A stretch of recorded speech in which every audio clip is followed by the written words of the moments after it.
beaucoup de lumière, très bien. Comme ébloui par le soleil. Comme ébloui par le soleil, très très bien. Et est-ce que vous vous sentez plutôt à l'intérieur ou à l'extérieur? À l'extérieur. Très bien. Regardez votre environnement. Est-ce que vous voyez de la végétation, des édifices? Non, pas d'édifice. Pas d'édifices. De la végétation?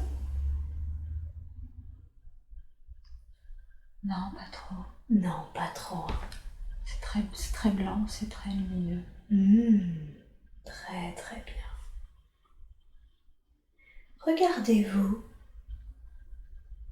Est-ce que vous avez un corps et si oui, est-ce qu'il est humanoïde? Je crois que je me débarrasse. Très très bien. Alors, portez votre attention sur ses bras. Comment est-ce qu'ils sont ces bras? Très fin. Très bien, très fin.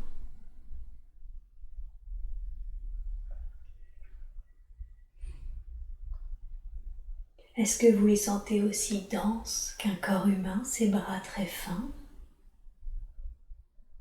Non.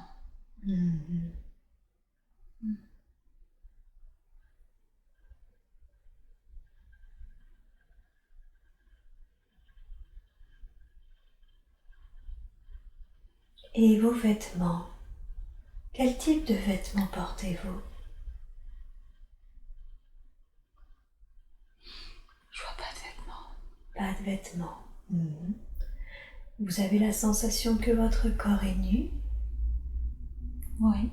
Très bien. Regardez-vous. Est-ce que vous avez un genre? Non. Très bien. Ok. Est-ce que vous portez des cheveux? Non. Très très bien. Et avez-vous l'impression d'être debout, assise, allongée, de flotter? C'est comment pour vous? Plutôt debout. Plutôt debout. Très bien. Sentez-vous des présences d'autres êtres à vos côtés? Pas très loin, mais je les vois pas. D'accord, donc vous sentez qu'il y a des êtres pas très loin de vous, mais que vous ne voyez pas. Très très bien. Alors maintenant, cette lumière, à quoi ça vous fait penser? Comme une voix, comme une porte qui s'ouvre et qui dégage de la lumière. D'accord. Comme un sas, ouais, c'est ça, comme un sas. Comme un sas, très très bien. Ok. Et dans la peau de cet être qui est devant ce sas, qui ne semble pas avoir de genre, dans quel état d'esprit êtes-vous? C'est important de franchir ce sas. Ah, d'accord. Vous sentez que c'est important de franchir ce sas? Portez votre attention sur cela. Pourquoi est-ce important? Parce qu'il y a une concertation à l'intérieur. D'accord. Et je vais participer à cette concertation et c'est important pour moi. D'accord. Donc vous sentez qu'il y a d'autres êtres qui sont en train de se concerter, que vous faites partie de ce conseil. Très très bien. Ok. Alors si vous êtes d'accord, allez-y. Franchissez ce sas et dites-moi. Décrivez-moi cette concertation, ces êtres.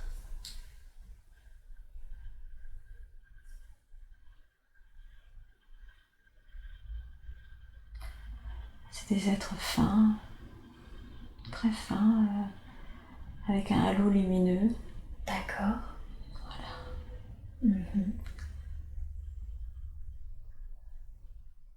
Est-ce qu'il vous ressent? Oui. Mhm. On est neutre, on n'est pas amis ni ennemis, enfin on est peut-être du même clan, je sais pas. Mhm. D'accord, donc vous ne sentez pas une grande affinité avec eux, mais vous ne sentez aucune animosité. Oui. Très très bien. Est-ce que vous m'avez dit, vous m'avez parlé d'halos lumineux, est-ce qu'ils ont une couleur, ces halos lumineux? Oui, des couleurs qui peuvent moduler, varier, enfin, dans des tons, tout en restant dans des teintes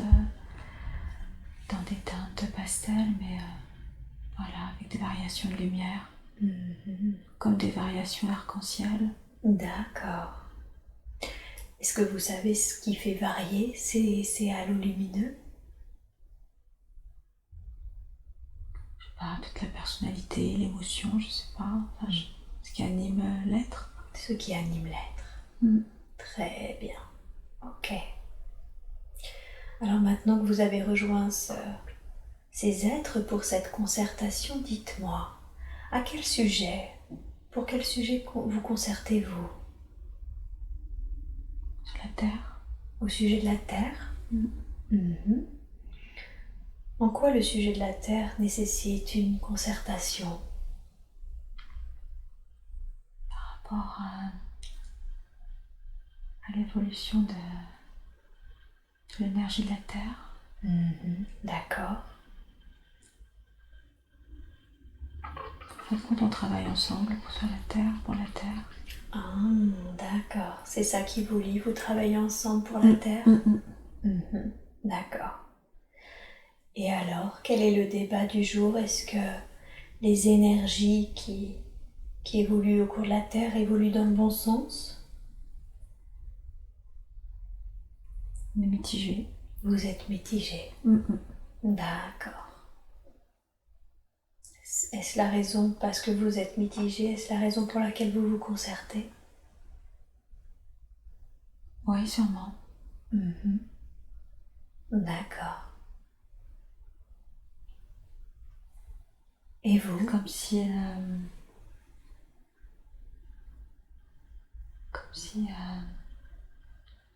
tout pouvait basculer d'un moment à l'autre.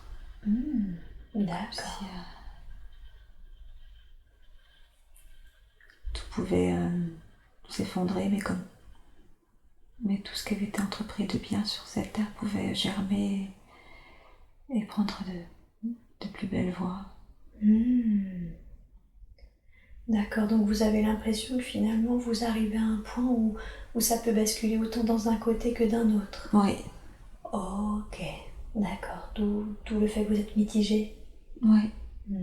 D'accord. C'est ou la renaissance ou le chaos, quoi. C'est un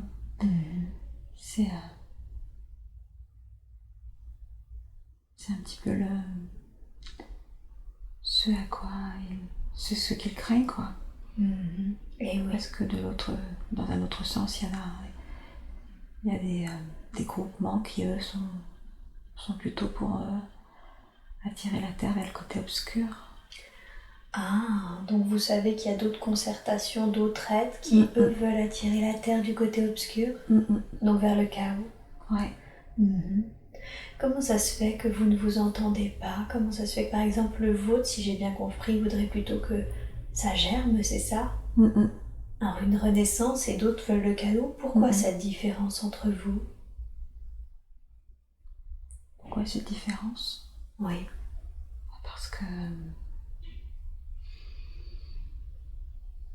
Parce qu'on est plus vers l'élévation des êtres humains, l'élévation de la Terre. On est plus dans cette voie-là, et le chaos c'est resté sur les fonctionnements anciens et les dysfonctionnements plutôt anciens. Et oui. Alors savez-vous pourquoi ces autres groupements souhaitent rester dans des fonctionnements anciens? Parce qu'ils ont leur place. Ah, d'accord. Donc ils craignent de ne plus retrouver leur place. Je comprends. Ok.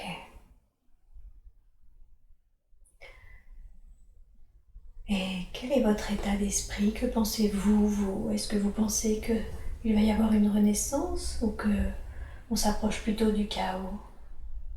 Je pense qu'il va y avoir une renaissance, mais que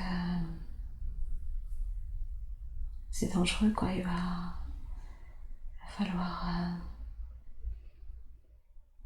démultiplier les énergies pour s'en sortir. J'ai pas de certitude, mais en tout cas, j'y crois. Ouais. Vous avez beaucoup d'espoir. Oui. Pour cette renaissance.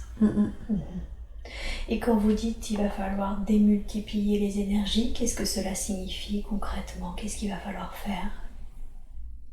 Ça veut dire qu'il va falloir changer beaucoup plus vite, concéder beaucoup de choses,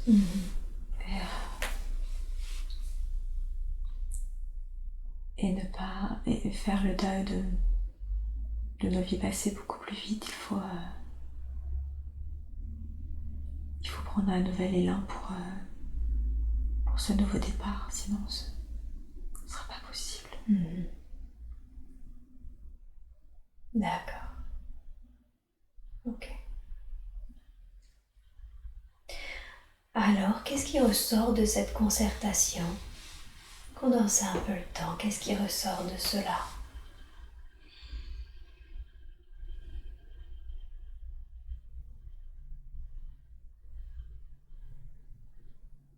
De l'espoir, mais des dangers,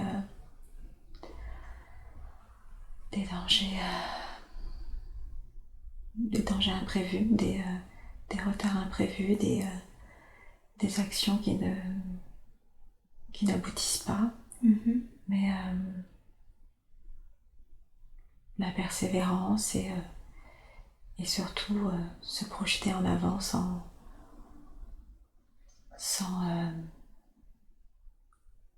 comment dirais-je, s'appesantir sur le passé. Il faut avancer. Est-ce que vous avez déjà identifié les dangers imprévus qui peuvent retarder l'évolution? Des faux espoirs, des faux messies, des faux... des faux rêves. De dire que ça sera possible en abandonnant, en concédant beaucoup de choses sur le confort, sur des choses qu'on estime acquises. Mais il faut tout mettre à plat. Il faut recommencer. D'accord. Donc potentiellement pour évoluer, il va falloir concéder sur certains conforts, c'est ça? Oui. Qu'est-ce que ça veut dire remettre à plat? C'est vrai que ça me paraît être un peu comme revenir au Moyen-Âge et abandonner tout ce qu'on connaît. Est-ce qu'on parle de ce genre de choses? Non. Non. Non, mais ça doit se faire au niveau individuel.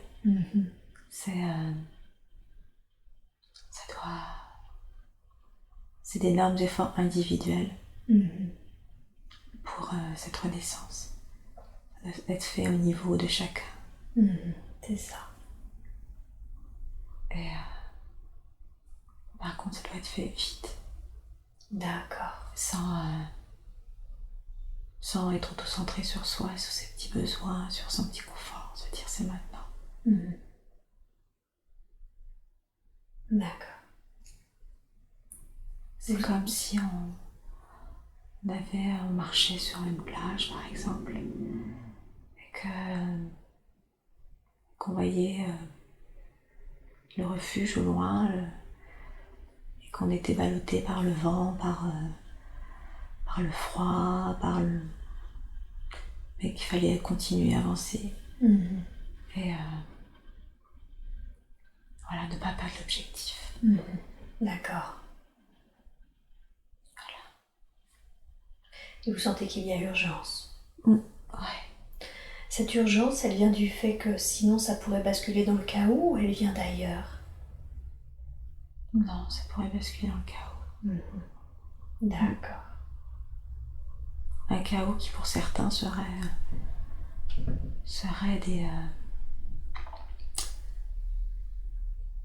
vécu comme une sorte de privilège, quoi. Pour eux, ce serait plutôt un aboutissement, une réalisation. Mais ce serait le chaos pour la Terre. D'accord, donc certains y verraient des bénéfices, c'est ça, dans le chaos. Ce serait une société clivée avec des décisions entre les êtres, entre les nations. Ce serait des groupes autocentrés, très autoritaires, qui auraient eux l'impression d'avoir abouti à une nouvelle terre, mais finalement ce serait la terre du chaos. Et oui. D'accord.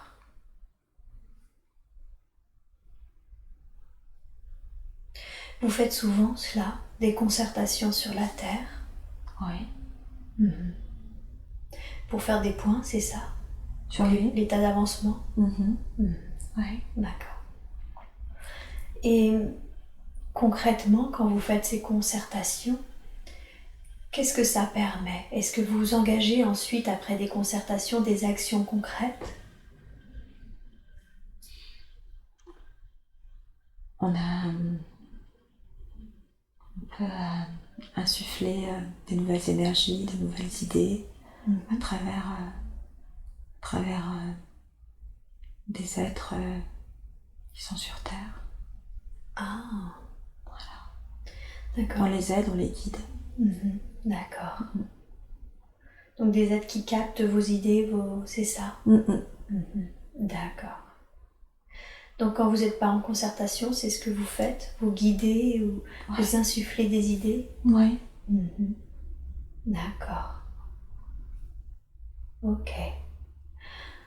Est-ce que vous venez d'une planète ou d'une dimension?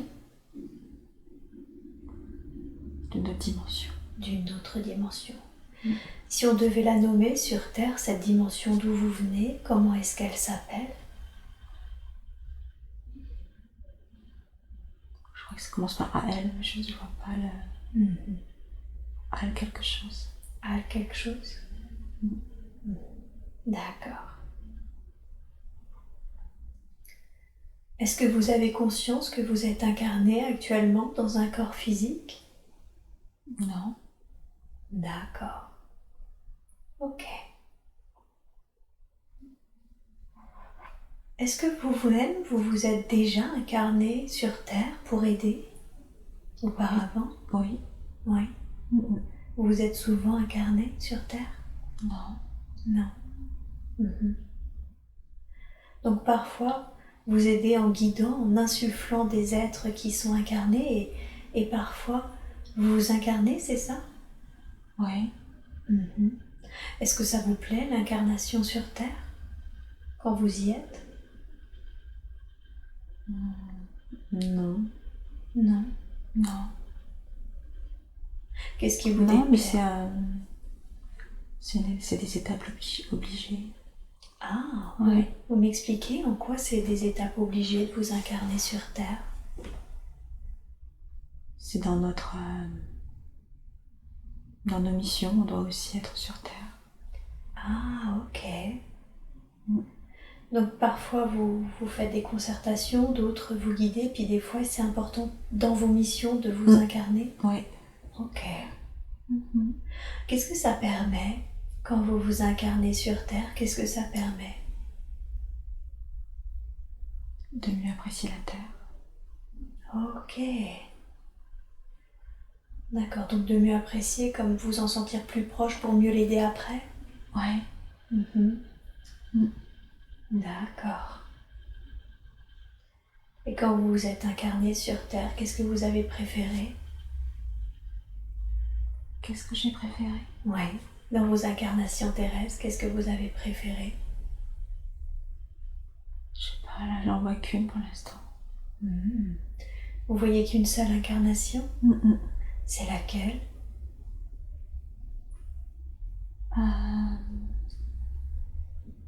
Qu'est-ce que vous étiez, un homme, une femme? Une femme, je crois. Une femme? Style inuit, quelque chose comme ça. Oh, d'accord. Ok. Et pourquoi vous avez choisi cette incarnation dans cette femme inuite?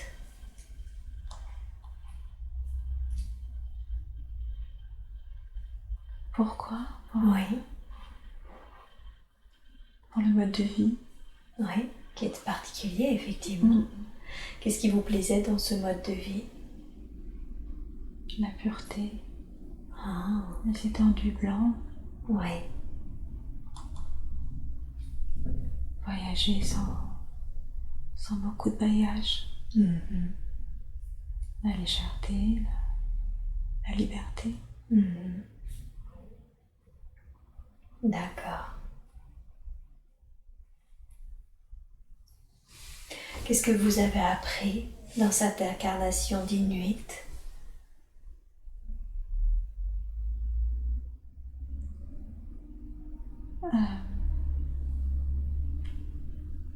Le fait qu'on pouvait y arriver qu'en étant liés à tous les deux. À tous les deux? Oui. Avec mon compagnon. Ah, d'accord. Donc vous aviez un conjoint avec qui vous étiez très liés? Oui. D'accord. Et du coup, vous avez compris que vous pouviez vous en sortir qu'en étant très liés? Oui, parce que les conditions sont difficiles et qu'on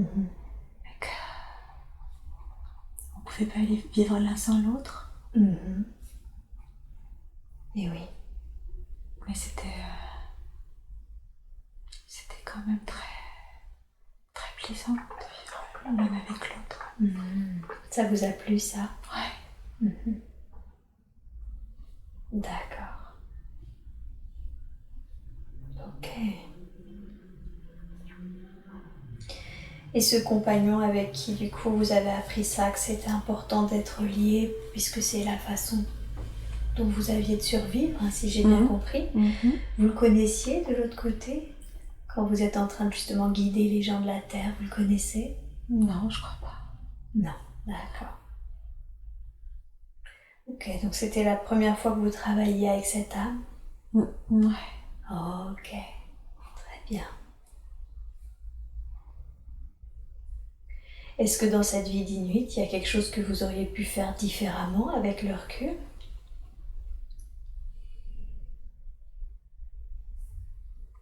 Non, c'était une belle vie. C'était une belle vie. Et initialement, pourquoi vous vous étiez incarné dans cette vie d'Inuit? Quel était l'objectif de cette incarnation? De l'aider lui. Ah, de l'aider lui? Pourquoi est-ce qu'il avait besoin d'aide? Parce que c'était un leader. D'accord. Un chef, comme un chef, quoi. Il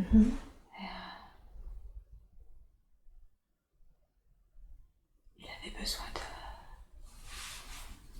de son autre comme de son autre pour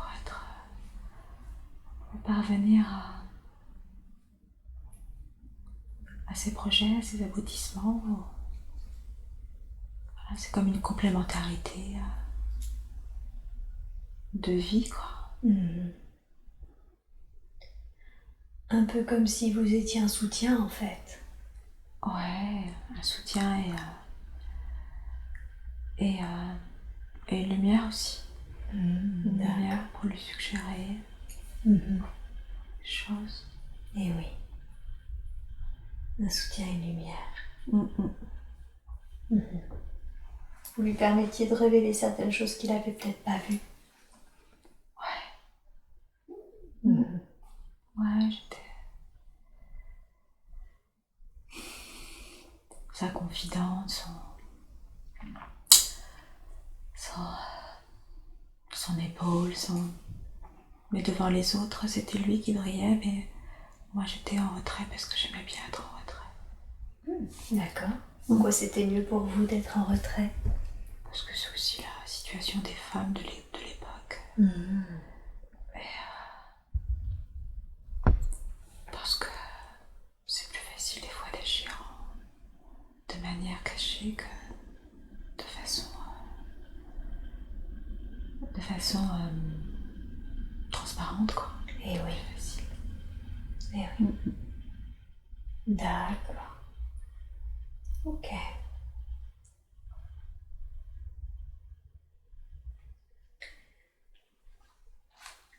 Et du coup, vous m'avez dit que vous aviez eu qu'une seule vie, une nuit, c'est ça? Une seule vie, une nuit, ouais. Sur Terre. Vous avez déjà été incarné ailleurs, en revanche?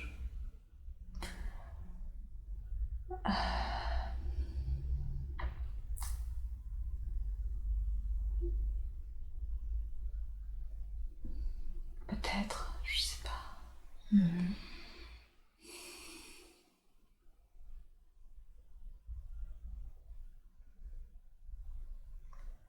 Peut-être où j'ai eu des débuts de vie sur Terre, mais peut-être pas de longue vie.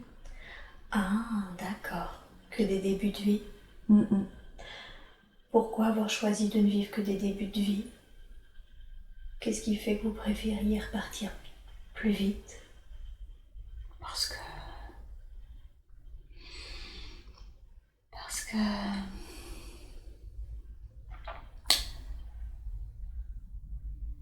peut-être que j'avais vu ce que j'avais à voir, tout simplement. D'accord. Mais des fois, dans les premières années de vie, on réalise.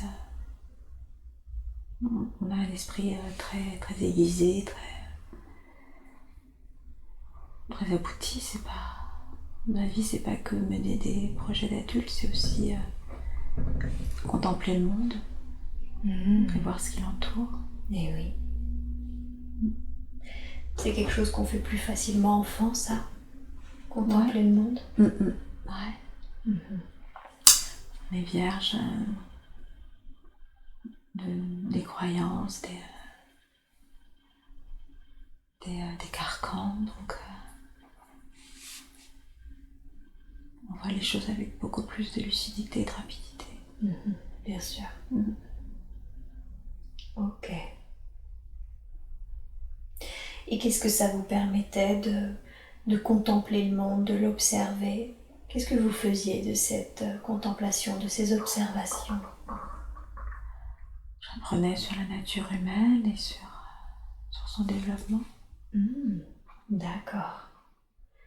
Un peu comme si vous alliez prendre finalement la température en physique? Ouais. D'accord. Et vous complétiez votre apprentissage sur la nature humaine? Surtout sur le lien mère-enfant. D'accord. Ce qui se joue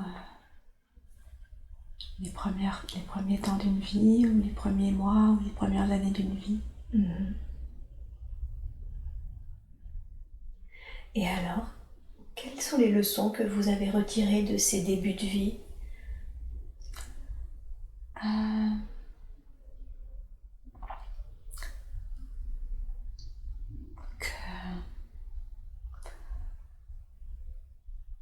Que l'expérience de la maternité,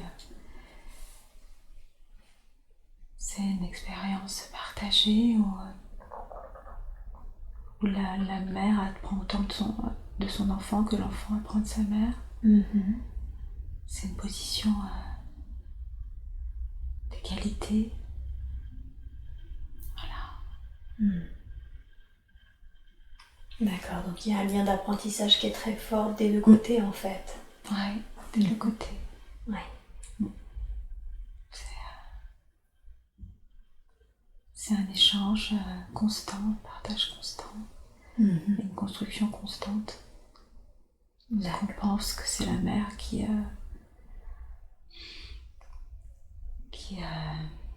élève, qui prend soin, mais finalement, c'est l'un et l'autre prennent soin de l'autre. C'est une attention des deux côtés. Et des fois, ça se fait avec plus de facilité que d'autres. C'est dû à quoi ça, cette plus grande facilité de prendre soin l'un de l'autre? C'est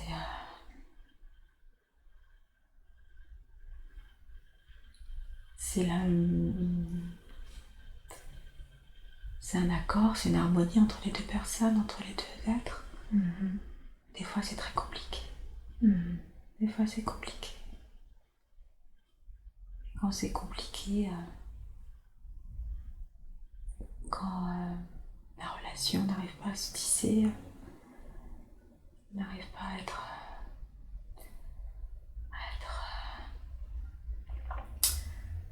équilibrée, constructive, harmonieuse, il y a des maladies qui surviennent, ou chez l'enfant, ou chez le parent. D'accord. Donc finalement, la maladie, c'est pas seulement soi avec soi-même, ça peut être également une sorte de disharmonie, c'est ça, entre deux êtres, en l'occurrence la mère et l'enfant. D'accord. Quand vous n'avez fait que ces débuts de vie, j'imagine que c'était des choses que vous aviez planifiées d'avance, c'est ça, de repartir vite? Oui. Sur Terre, j'imagine que c'est vécu d'une manière assez terrible. Comment? Sur Terre, pour l'être qu'est la mère ou le père, justement, c'est vécu plutôt d'une façon assez terrible, la perte d'un enfant, généralement. Oui. Mais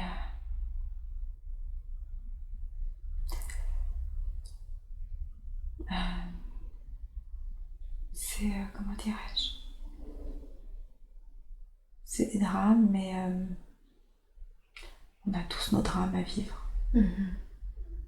Ça peut être la perte d'un conjoint, la perte, ou alors une succession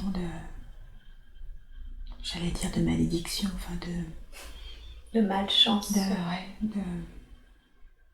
mauvaises rencontres, donc c'est pas... Effectivement, c'est un drame, mais on a tous nos lots d'épreuves et on les surmonte à notre manière. C'est toujours convenu d'avance, avant l'incarnation, ces départs rapides? Oui. Ouais. D'accord. Parce que c'est pas comme si on vous ôtait la vie comme nous. C'est pas ça, c'est juste une expérience. Et c'est pas vécu comme un échec, je veux dire. C'est juste une expérience. Voilà. Qu'est-ce que vous voulez dire par c'est pas comme si on vous ôtait la vie comme nous? C'est-à-dire que c'est pas une souffrance de repartir. Oui, d'accord. C'est pas... Oui, c'est une transition d'un état à un autre. Ouais. Ok. Et pour celui qui reste, c'est une expérience. Enfin, c'est une... Faut aussi... c'est une expérience dans le sens où c'est un cheminement de se dire que c'était une chose à vivre. Que c'est pas une punition. Oui, c'est ça. C'est pas une punition, c'est juste quelque chose à vivre et en tirer des enseignements. C'est vrai que c'est souvent vu comme ça quand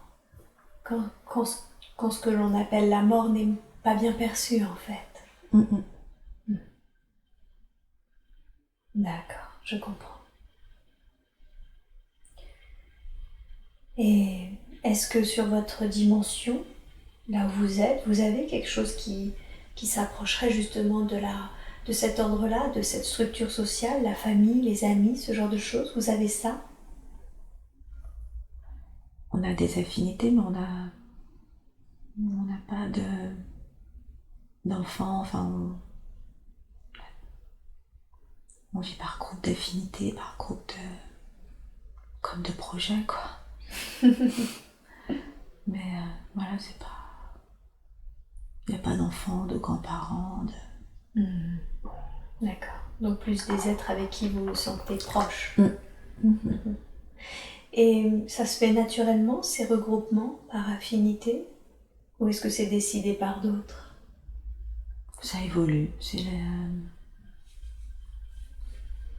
Ça évolue en fonction des projets, en fonction de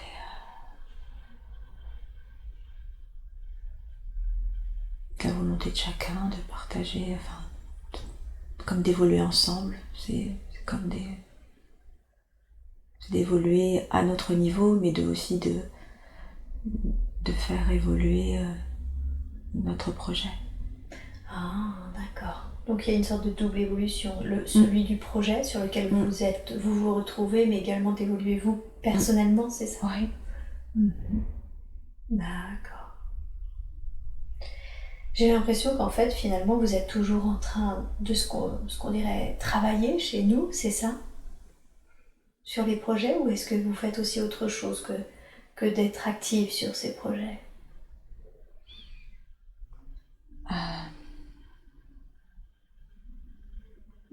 Pas de notion de loisir, voilà, c'est juste des états où on est bien, où on est... voilà, et d'autres états où on est plus en concertation, plus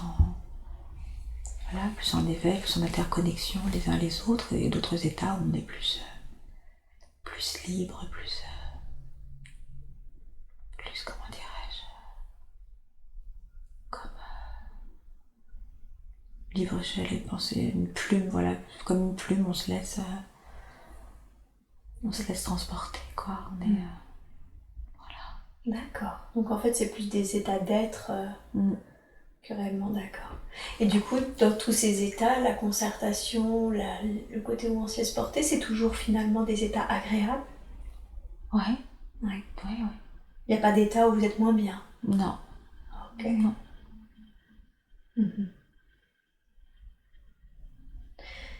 Et dans votre dimension, est-ce qu'il y a quelque chose puisque vous m'avez dit que vous n'avez rien qui se rapporte au loisir ou ce genre de choses, mais est-ce qu'il y a quelque chose qui se rapporte de l'ordre de la nourriture, du sommeil, ce genre de choses?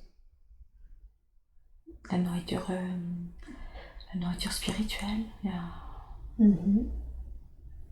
on a des moments pour nous où on est connecté à la source, où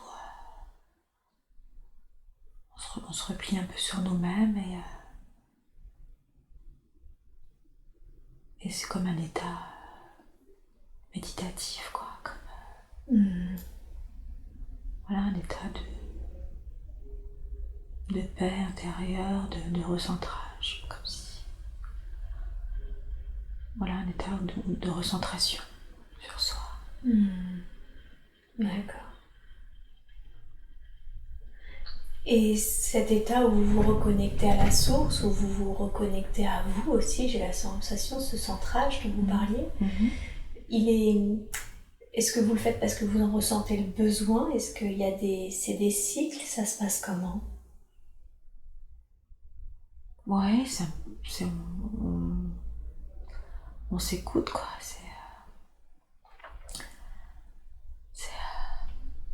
On le fait quand on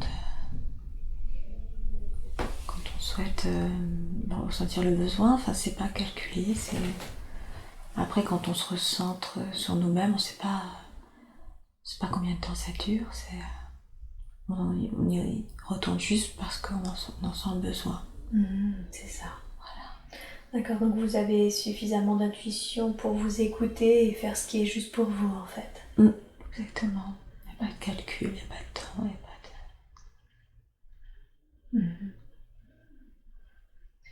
Est-ce que ce serait possible là, que vous vous reconnectiez à la source et que vous me disiez ce qui se passe, que vous ressentez quand vous vous connectez à la source? Je ressens de l'amour. Oui. L'amour, une douce chaleur. Là, comme un cocon d'amour. De béatitude, d'espace, d'extase, pardon. Voilà. D'accord.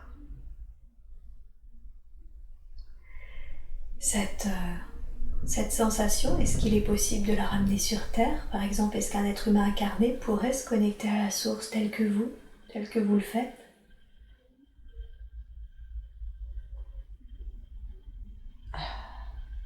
Peut-être sur les 7 milliards, il doit peut-être y en avoir 2 ou 3. Pour être à ce point-là, à ce niveau-là. D'accord. Qu'est-ce qui fait que ces 2 ou 3 peuvent le faire et pas les 7 milliards d'autres? Parce qu'ils sont à un niveau d'aboutissement de leur vie terrestre très élevé. Ils ont un état d'éveil très élevé.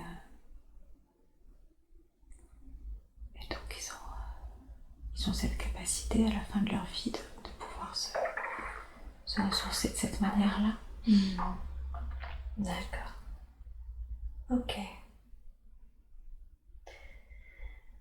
Beaucoup de personnes, de plus en plus en tout cas sur Terre actuellement, arrivent à se connecter à des choses qu'on appelle nous justement la source et qui j'ai bien conscience ne sont pas le niveau de la source, mais qui sont quand même très élevés et très puissants. Est-ce que c'est ce qu'on appellerait la conscience supérieure? Est-ce que c'est à ça finalement qu'ils arrivent à se connecter? Oui, en quelque sorte.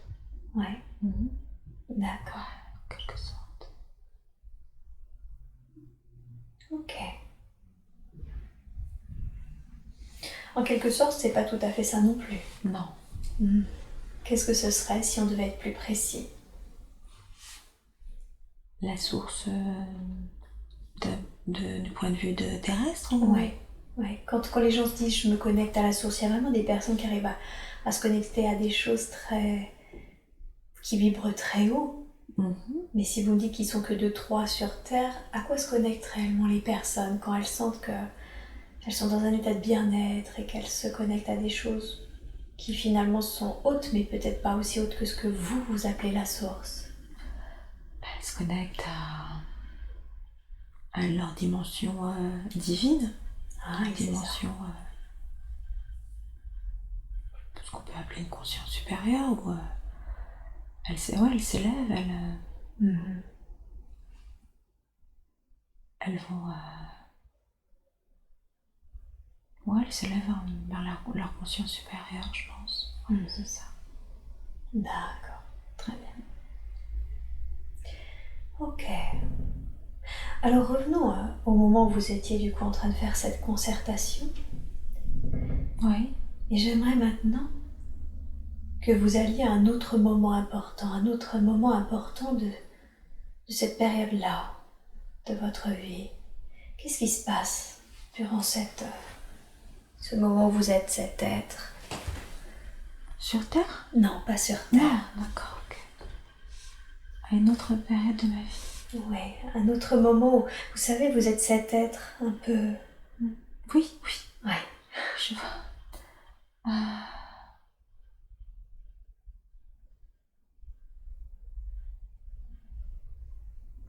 Il y a des... je vois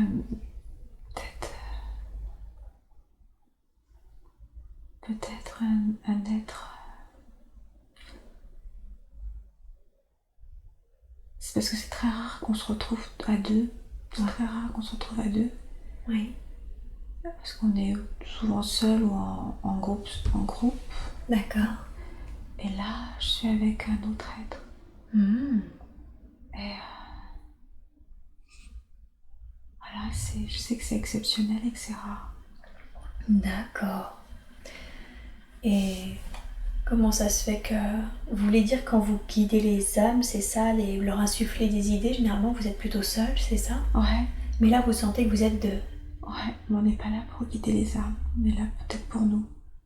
Pourquoi? Pour nous deux. Ah, pour vous deux? Ouais. D'accord. Vous m'expliquez pourquoi vous êtes là pour vous deux avec cet être? Parce que on a besoin l'un de l'autre. Oui. Et que c'est dans les conventions, on doit pas former de couple. On doit pas être à deux. On est seul ou en société, quoi. Vous parlez quand vous vous incarnez sur Terre, c'est ça? Vous devez pas être à deux? Non. Normalement? Non. Ah, en haut? En haut, ouais. Ah, d'accord. Donc, normalement, dans les conventions, vous êtes seul. Ouais. Mais là, vous êtes un couple. Ouais. Quand vous Enfin, dites... pas un couple, on est deux. Ah, vous êtes deux. D'accord. J'allais demander, c'est quoi? Du coup, qu'est-ce qui se passe? Quelle est la différence entre être seul et être à deux? Qu'est-ce qui change? Être à deux, c'est... Parce qu'en définitive, c'est comme si c'était mal vu là-bas. Ah. D'être à deux. D'accord. Il n'y a pas de notion de couple, homme-femme. Être à deux, c'est pas... Voilà, c'est... Et là, il y a comme si on bravait un interdit, quoi. Ah, d'accord. Mais qui est cet être pour vous? Si vous bravez cet interdit pour cet être, qui est-il pour vous? Qui est-il C'est mon... C'est... Comme on dirait une moitié, quoi. Ta moitié, ton autre, je sais pas. Voilà. Un peu tout. Ouais, moi j'aime bien cette expression, ma moitié. Un peu votre moitié? Ouais, un peu. D'accord, donc ça c'est quelque chose qui Un peu, ouais, c'est... voilà, un petit peu. Ouais. Comment vous vous êtes retrouvés dans cette dimension-là à deux? Qu'est-ce qui s'est passé? Racontez-moi. Je pense que c'est... Je pense qu'on a...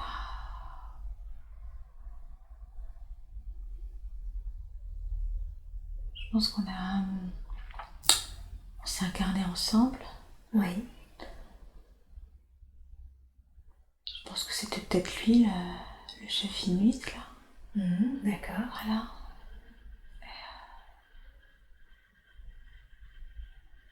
En fin de compte, on a pris tellement de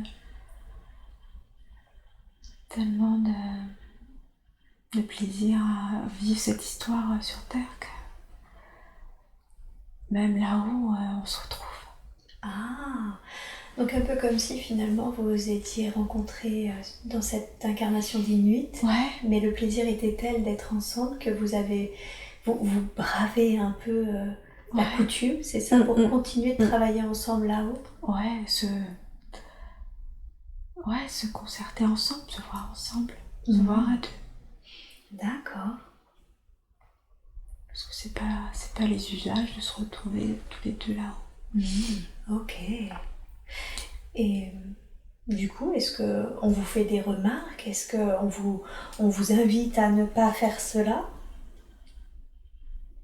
Oui, on sait que c'est pas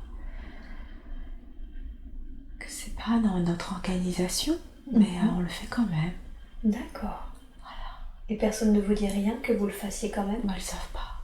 Personne ne le sait. Ah, un peu comme si vous vous retrouviez en secret? Oui. Ok, d'accord.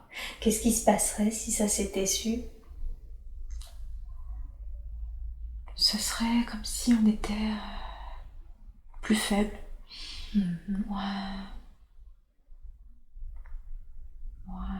Ouais. Ce serait comme une faiblesse. Et puis, peut-être une faiblesse humaine aussi, quelque part. Comme si vous aviez ramené une faiblesse humaine? Oui, comme si on avait ramené une faiblesse humaine. C'est pas une dépendance, mais pour eux, ce serait une dépendance, mais pour nous, c'est pas une dépendance. C'est quoi pour vous? C'est l'épanouissement,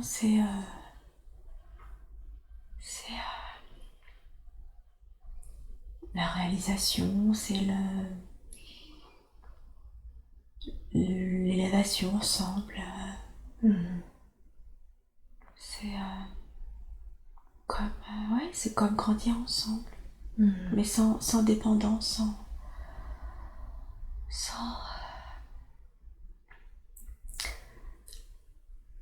sans qu'il y ait un dominant, un dominé. Non, il n'y a pas de ça, c'est juste un échange, un échange constant. Je vois. De fluide, de fluide, d'énergie. Oui, parce que la notion de couple doit être très différente quand vous êtes là-haut que quand vous êtes incarné sur Terre en Inuit, par exemple. Oh oui, il n'y a pas de couple là-haut. Oui. C'est juste l'épanouissement d'être tous les deux ensemble. Ouais. Et d'échanger vos fluides, vos énergies. Exactement. D'accord. Ok. Et condenser le temps, si tant est qu'on peut le dire ainsi, mais est-ce que ça finit par se savoir? On a des craintes. Elles sont liées à quoi, vos craintes? Aux autres êtres. Aux autres. Oui. À des craintes. D'accord. Qu'est-ce que vous faites alors si vous avez des craintes? Peut-être qu'on se voit un peu moins souvent. Peut-être qu'on songe à se réincarner ensemble, peut-être. Ah, d'accord. Parce que ce sera plus acceptable, une fois incarné, d'être ensemble. Ah oui? Mais oui. D'accord. Alors qu'est-ce que vous faites? Est-ce que vous voyez moins? Est-ce que vous prenez la décision de vous réincarner ensemble? Qu'est-ce que vous faites? On est en train d'y penser. Voilà, de se réincarner ensemble. Ok. Et comment êtes-vous sûr, si vous songez à vous réincarner ensemble, comment êtes-vous sûr que vous allez vous retrouver sur Terre? Il y aura des signes. Ah. Il y aura des signes. Oui. Je crois que le premier, c'est l'amour. Tout simplement. Voilà, l'amour inconditionnel. D'accord. Ok. Allez au moment où vous décidez de vous incarner dans le corps de Catherine. Qu'est-ce qui vous a décidé à vous incarner dans le corps de Catherine? On vous l'a demandé, c'est vous qui l'avez choisi? Ouais, je l'ai choisi, on m'a conseillé, mais je l'ai choisi aussi. Qui c'est qui vous a conseillé? Le groupe. Ah, votre groupe avec qui vous avez des affinités? Ouais. Ok. Et pourquoi est-ce qu'ils vous ont conseillé cette vie? Parce que, à cause de l'enfance particulière, à cause des premiers mois, des premières années. Oui. En quoi c'était important ces premiers mois, ces premières années? Je pouvais partir quand je voulais. J'ai décidé de rester. Ah, donc c'est une vie où vous auriez pu écourter cette vie-là? Ouais. Ok. Quand j'étais nourrisson et quand j'avais 6 ans. Ah, donc c'était de potentielles portes de sortie? Ouais. Expliquez-moi, on en choisit toujours plusieurs des portes de sortie? Je sais pas, mais moi j'en avais 2. Ok. Donc une à 6 mois, c'est ça? Quelques mois, Ouais. Quand on est nourrisson. Quand on est nourrisson, et c'était quoi cette porte de sortie, cette première? C'était la mort subite du nourrisson. Ah oui, je vois, d'accord. Et pourquoi vous avez décidé de continuer alors jusqu'à la deuxième au moins, au début? Parce que je savais que j'avais j'allais vivre plus paisiblement dans un autre foyer. Ah, d'accord. Voilà. Je vois. Et du coup, il y en avait une deuxième à 6 ans. Et celle-ci, c'était quoi, cette autre porte de sortie? Un accident. Un accident? De voiture. Ah. Enfin, d'accident par une voiture, traversé par une voiture. Ah oui, d'accord. Et qu'est-ce qui fait que vous n'avez pas choisi cette autre porte de sortie?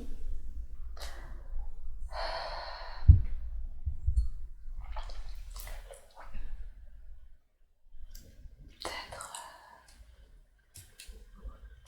que je me suis sentie plus...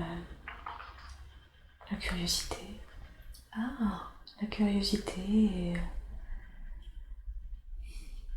voilà, vouloir dépasser cet état d'enfant, d'aller jusqu'à l'adolescence et l'âge adulte, peut-être une envie de sortir d'un champ d'expérimentation. Parce que vous étiez à chaque fois resté très souvent dans des vies très courtes, c'est ça? Ouais. Donc vous vouliez pousser un peu plus loin cette fois. Ok. Et du coup, quand vous avez aidé avec les autres, j'ai bien compris que vous aviez aussi fait ce choix, mais décidé finalement de vous incarner, qu'est-ce qui s'est passé avec l'autre être, votre moitié?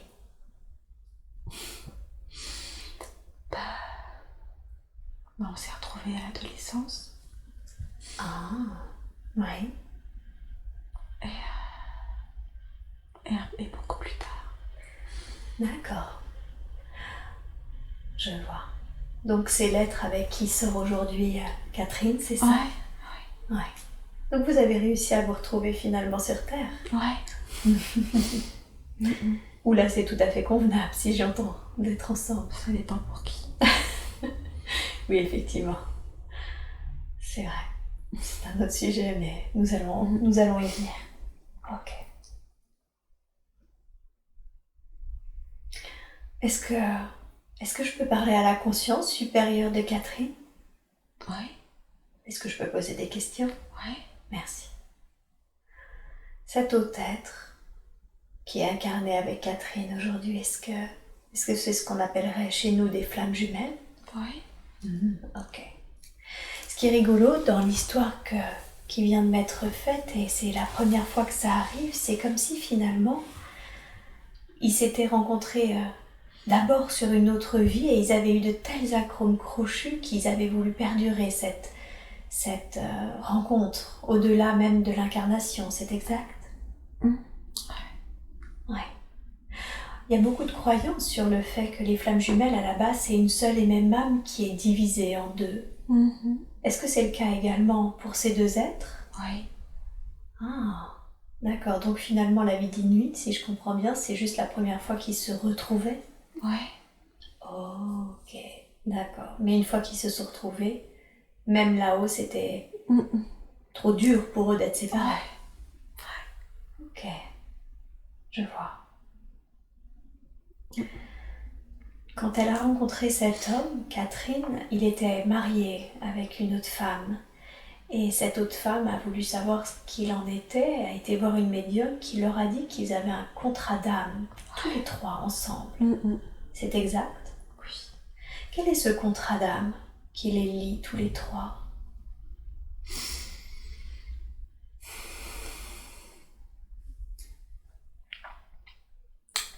C'était parce que elle avait besoin d'une force pour y arriver dans cette vie. Oui. Voilà. Et que il y avait que lui qui pouvait l'aider dans cette vie. Et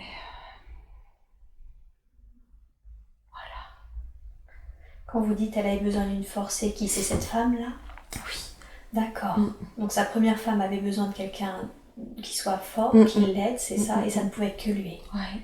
Donc il était convenu finalement qu'il l'aide au début, c'est ça, mais qu'il retrouve ensuite sa moitié dans une seconde part. C'est moi qui le lui ai suggéré. Ah, voilà. D'accord. Donc vous acceptiez de le retrouver, mais en différé, pas tout de suite. Pas tout de suite. Et c'était ok pour vous? Ouais. C'était ok, ouais. Est-ce que c'était ok pour elle aussi de faire les choses ainsi? Oui, sûrement. Sûrement. D'accord. Parce que c'était trop dur pour elle dans cette vie. Trop compliqué. Ouais. Voilà, l'adolescence trop compliqué, besoin d'un repère, d'un socle.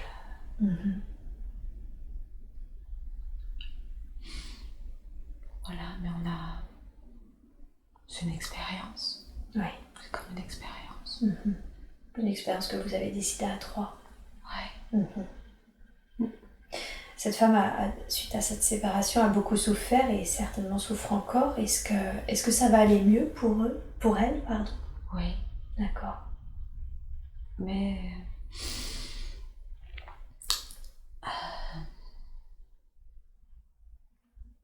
ça va aller mieux, mais faut qu'elle prenne conscience que ça peut aller mieux sans lui. Ah. Et elle a toujours conscience que ça peut aller mieux qu'avec lui. Et oui. Elle n'a pas conscience que ça peut aller mieux sans lui. Bien sûr. Donc elle doit... Elle se le dit, mais au fond d'elle-même, elle espère que ce soit toujours avec lui. Ah oui, d'accord.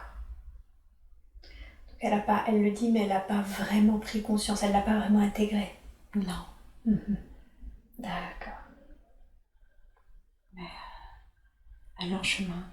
Elle est en chemin. Ok. D'accord. Et du coup, est-ce que vous avez un conseil à donner pour leur relation de couple entre cet homme et Catherine? Est-ce qu'il y a un conseil à donner en tant que couple? Entre Bruno et Catherine? Ouais. Entre cet homme et Catherine? Entre Bruno et Catherine, oui. Est-ce qu'il y a un conseil à donner dans cette nouvelle relation, si j'entends bien, du coup, ces retrouvailles, pour qu'ils vivent leur vie, leur seconde partie de vie de la manière la plus juste qui soit? Est-ce que vous auriez un conseil à leur donner? De faire des projets ensemble, mais de garder du temps pour soi. Du temps pour aller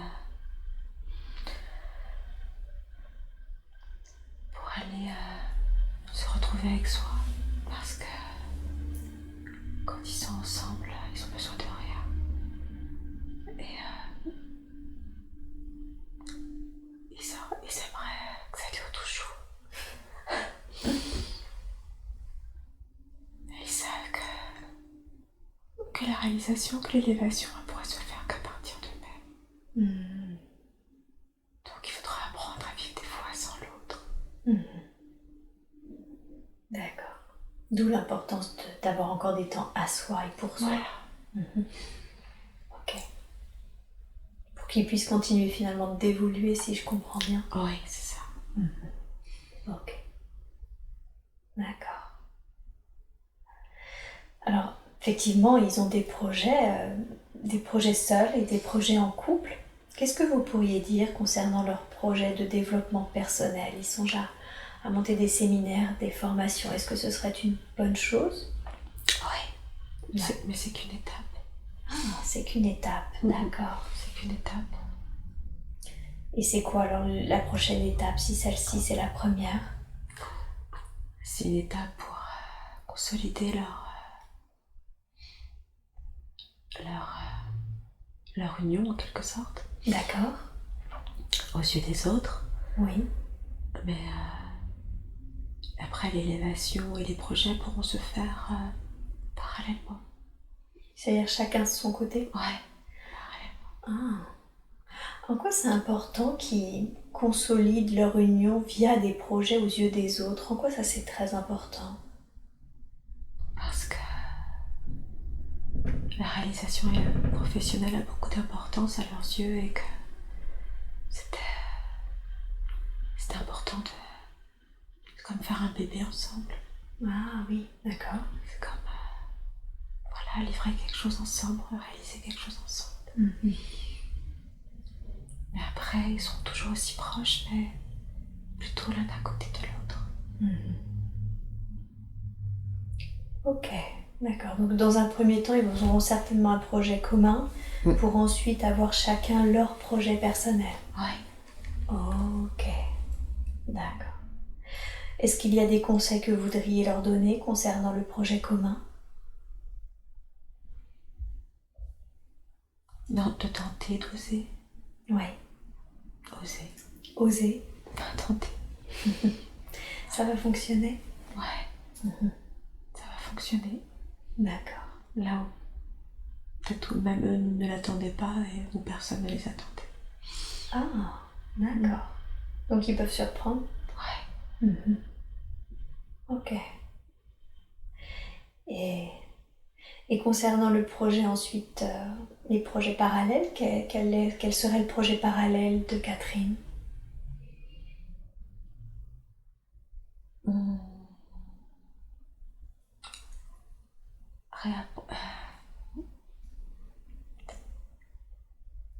Guidée dans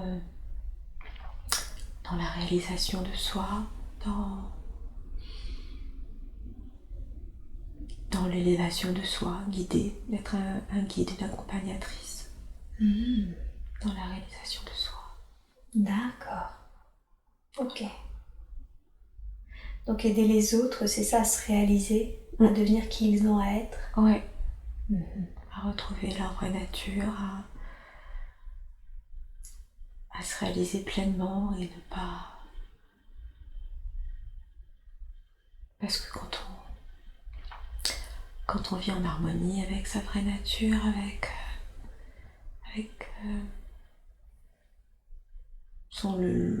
notre destinée, on peut faire que le bien. On diffuse que des choses positives. C'est quand nos chemins sont contrôlés, sont amenés vers d'autres voies sinueuses, c'est là qu'on est déstabilisé, que pour se défendre, des fois, on est amené vers de mauvaises actions. Et oui. Donc c'est tous. Puis aider les autres à se recentrer sur leur vraie nature, leur bon chemin. Et pas ceux qu'on leur a inculqué depuis des décennies. C'est ça. C'est une réalisation, quoi. C'est ça qui fera que les choses vont changer aussi, j'imagine. Ouais, naturellement, tout change. Quand on est en accord avec soi-même, avec sa vraie nature, quand on a emprunté la bonne voie, tout est naturel, tout est fluide, il n'y a pas de violence, pas de résistance. Voilà. D'accord. Et dans ce projet, du coup, qu'elle aura seule de réalisation de soi, d'aider les autres à réaliser qui ils sont vraiment, est-ce qu'il y a un conseil que vous voudriez lui donner? D'avoir confiance en elle. Elle en manque? Parfois. Ça vient d'où, ça? Ça vient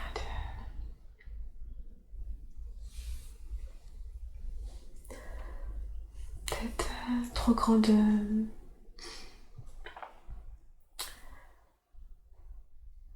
d'avoir peur d'être mise en lumière, d'avoir peur d'être révélée, quoi. Voilà, la peur d'être mise à nu, d'être révélée. Qu'est-ce qu'elle craint? Qu'est-ce que craint Catherine d'être révélée? De perdre sa vraie nature. Voilà. De perdre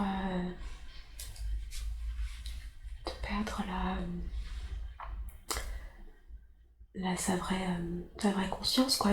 C'est comme un miroir aux alouettes, quoi, de déformer, le monde, de faire un monde à son image, mais voilà, c'est un petit... Je sais pas si je suis claire. Oui, de se perdre un peu finalement dans les apparences, dans la notoriété, dans ce genre de choses. Dans les... miroir aux alouettes, voilà, je crois que c'est bon terme. Ouais, tout à fait, d'accord. Alors comment elle peut récupérer confiance en elle sans pour autant se perdre? Qu'est-ce que vous pourriez lui dire?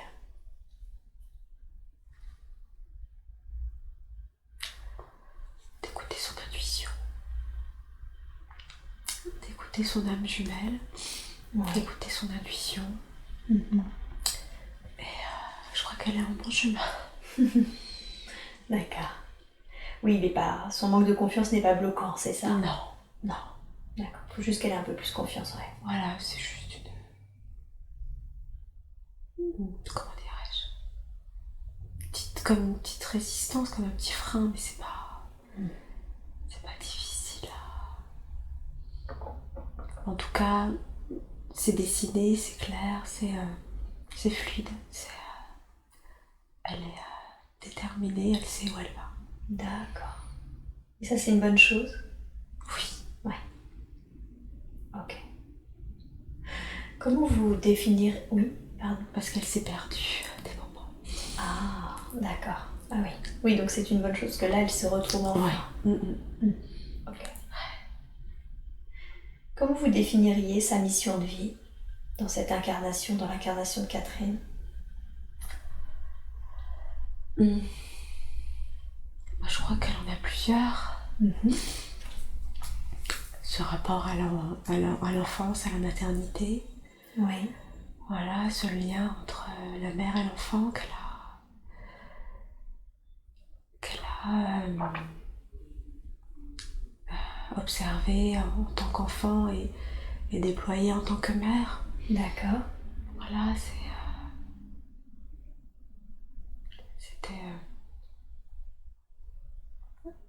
comment dirais-je,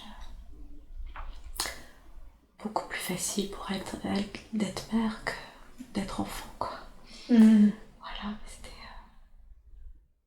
oui. C'était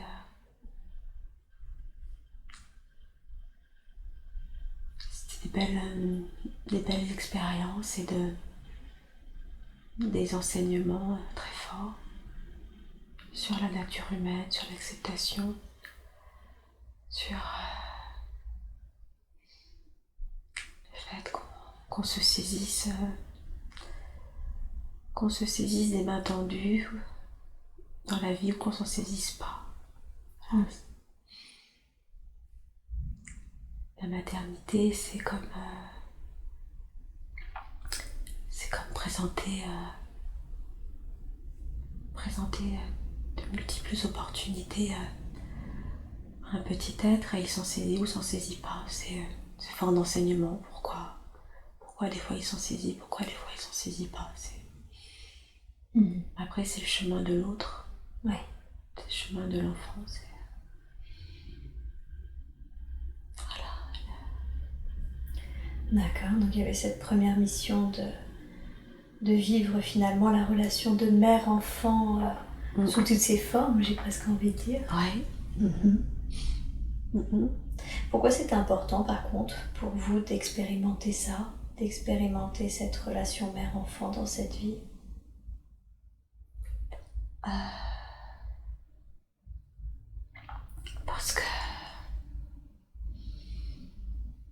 Parce que c'était un petit peu une nouvelle mission.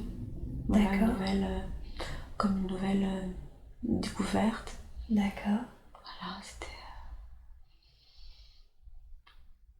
Mais je l'ai fait avec...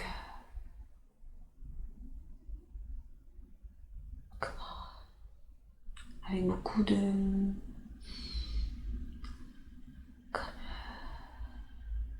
d'acceptation. Enfin, je veux dire, c'était des expériences à chaque fois différentes. Il n'y a pas de... de réussite ou de succès, à chaque fois,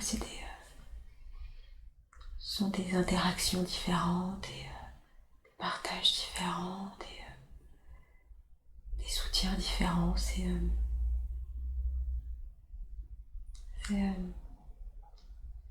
de belles rencontres à chaque fois. Oui. À chaque fois, de belles réalisations, de beaux échanges,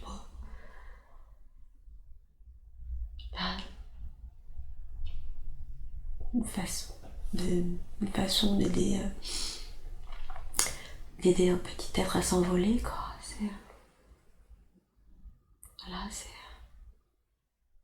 à chaque fois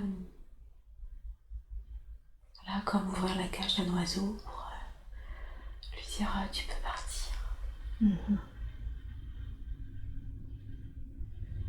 D'accord.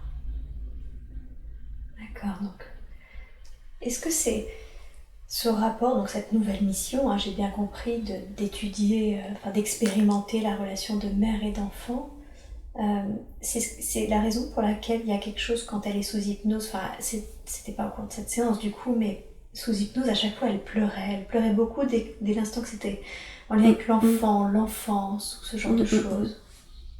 Ouais, c'était par rapport à ces bouts d'essai de vie d'enfant. C'était ça qui... ça l'a ramené à ces vies, à ces expériences-là. Et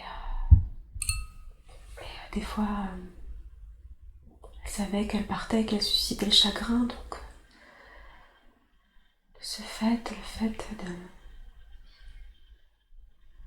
une espèce de confusion ou de rappel à cet état où elle partait très très tôt. Et où parfois elle faisait souffrir, mais c'était des chemins. D'accord. Ok. Et est-ce qu'il y a quelque chose à libérer? Est-ce qu'il y a des mémoires à libérer aujourd'hui? Des mémoires de ces vies-là? Ouais. Est-ce qu'il y a quelque chose qui serait nécessaire pour elle pour que ce soit plus léger de libérer par rapport à ces vies, ou non, c'est pas nécessaire? Non, le fait de le savoir, je pense que c'est une libération. D'accord. Ok. Très bien. D'accord, donc cette nouvelle mission d'étudier le rapport de mère-enfant en tant que mère, en tant qu'enfant, est-ce qu'il y a autre chose dans sa mission, dans ses missions de vie? Vous m'avez dit qu'elle en avait plusieurs. Oui. Celle de la réalisation de soi. Oui. De vouloir une vie où on s'élève constamment, où on apprend de ses expériences, où on apprend de ses rencontres. Voilà, une vie d'élévation, une vie... Donc c'est cette vie qu'elle a traversée et qu'elle souhaiterait aussi aider les autres à vivre. Et toujours dans un chemin d'élévation. Et oui, c'est ça. Ce qu'elle a vécu, elle aimerait maintenant le rendre pour d'autres. Tout à fait, c'est ça. Ouais. D'accord. C'est la maturité. C'est ça. Et en tant qu'âme, est-ce qu'elle est venue faire des apprentissages, des choses qu'elle souhaite acquérir durant cette vie?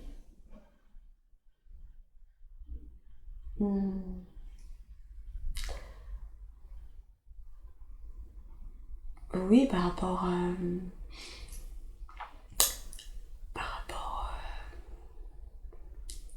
au spirituel, je pense qu'elle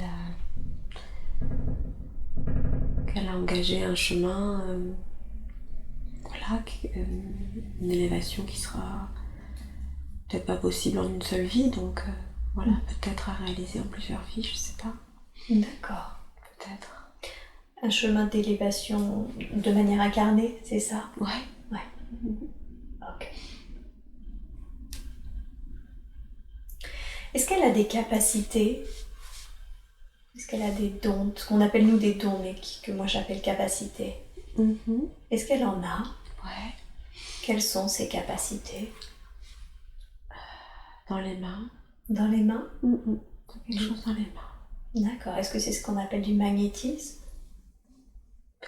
Certains l'appellent magnétisme, mais c'est peut-être pas du magnétisme, je sais pas. Une énergie. Oui. Une énergie dans les mains. De l'énergie dans les mains. D'accord. Comment est-ce qu'elle peut développer encore cette énergie qu'elle a? Peut-être en explorant de nouvelles pratiques, en s'exerçant, en explorant de nouvelles pratiques, en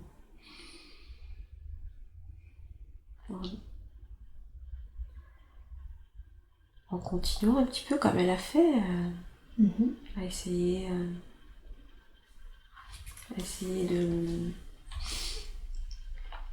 de trouver l'utilisation, la pratique qui permettra de mieux utiliser cette potentialité. C'est peut-être pas ce qu'elle a exploré pour l'instant, mais je pense qu'elle a des choses encore à découvrir dans l'usage de ses mains. D'accord. Donc continuer à se former, si j'ai bien compris, c'est ça, pour explorer tout le potentiel qu'elle a dans ses mains. Tout à fait.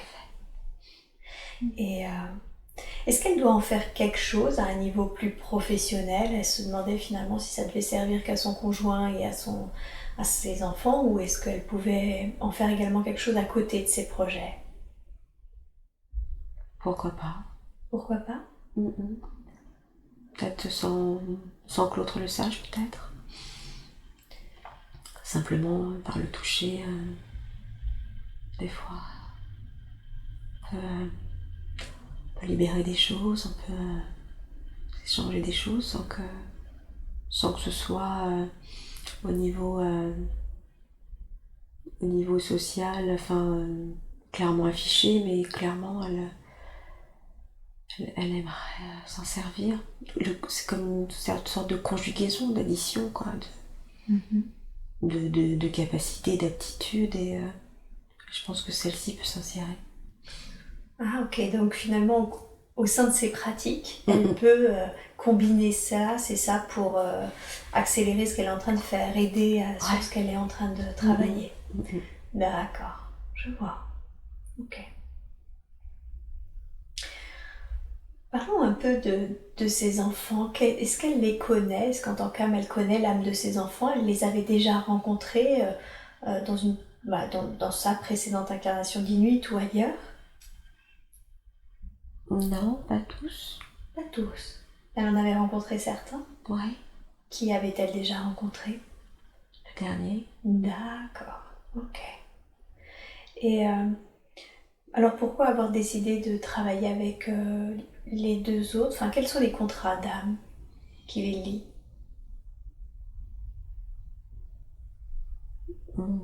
C'est leurs différences qui font toute leur force. D'accord. Et c'est cette... sa force, c'est de les avoir toujours bercés d'amour, de sécurité, de douceur, pour qu'ils puissent grandir à leur rythme et emprunter leur voie. Mais c'est vrai que ce sont des âmes assez... qu'elle ne connaissait pas, et avec qui il y a quand même des fonctionnements bien différents. D'accord. Voilà, des surprises vraiment à chaque fois, sur des fonctionnements bien différents. Mais mais en tant que posture de mère, voilà, elle a toujours su les protéger, les rassurer, les baigner d'amour, et pour qu'ils puissent prendre plus tard leur envol. D'accord. Et voilà, l'acceptation aussi de la différence, du niveau d'élévation différente, voilà, tout ça c'est une surprise pour l'un comme pour l'autre, mais ça n'a pas empêché que c'est une belle histoire entre chaque enfant et la maman. Oui. Ils ont réussi à surmonter leurs différences, leurs fonctionnements différents. Est-ce qu'il y a un conseil que vous voudriez lui donner par rapport à l'un d'eux en particulier?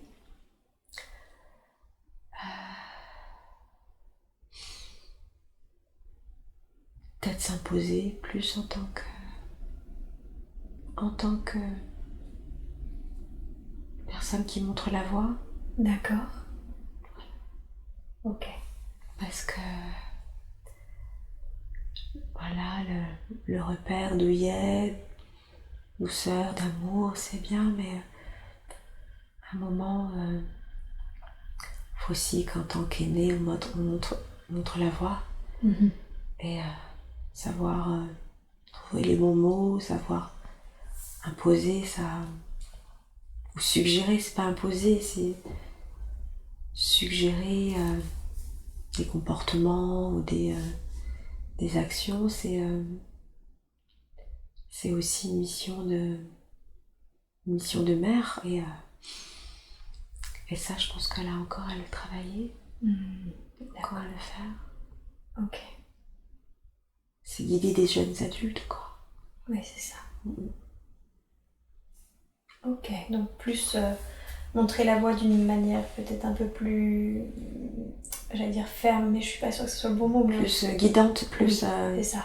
Plus guidante, parce que à laisser faire leur propre expérience, ils peuvent parfois être aspirés vers d'autres